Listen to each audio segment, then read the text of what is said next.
Assalamualaikum warahmatullahi wabarakatuh. Perkenalkan, nama saya Dewi Sekara Ikinanti dengan NIM 124220129 dari kelas Sistem Informasi E.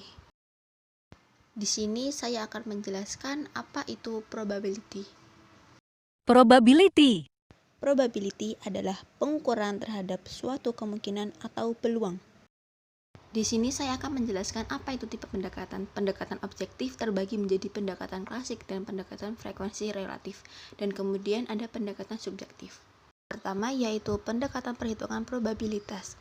Didasarkan pada suatu asumsi bahwa seluruh hasil dari suatu eksperimen mempunyai kemungkinan atau peluang yang sama.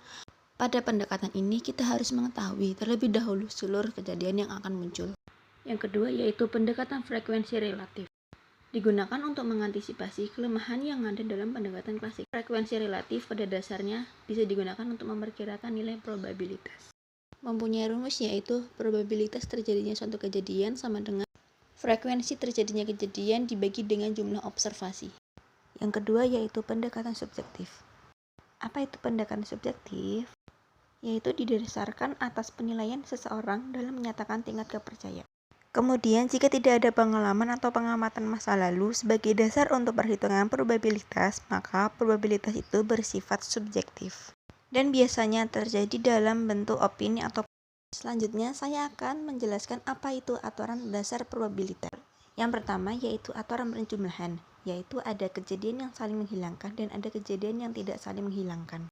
Dan yang kedua yaitu ada aturan perkalian, ada kejadian bersyarat dan kejadian bebas. Yang pertama yaitu kejadian saling menghilangkan. Apa itu kejadian saling menghilangkan? Jika terdapat dua jenis kejadian, misalnya kejadian A dan B. Jika kejadian A terjadi, maka kejadian B tidak akan terjadi atau sebaliknya.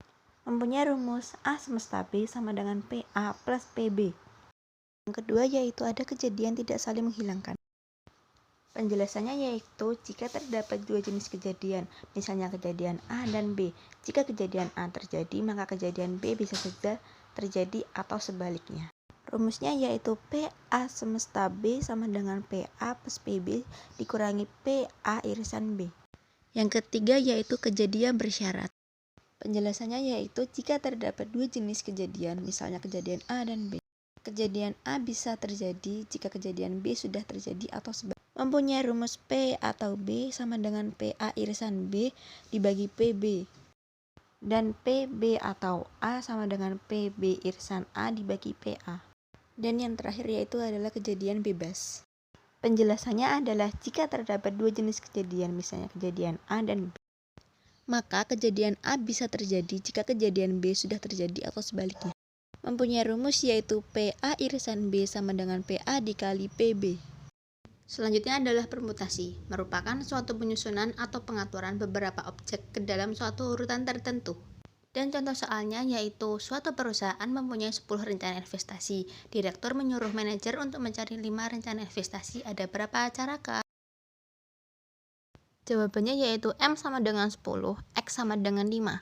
5p10 sama dengan 10 faktorial dibagi 10 kurangi 5 faktorial.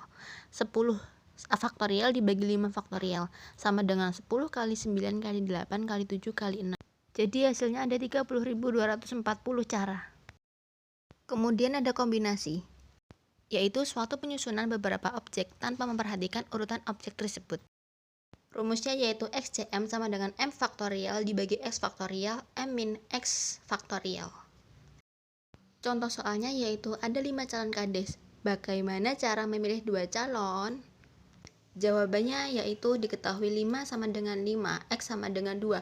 2C5 sama dengan 5 faktorial dibagi 2 faktorial, 5 min 2 faktorial. Sama dengan 5 kali 4 dibagi 2 kali 1. Jawabannya adalah 10 cara.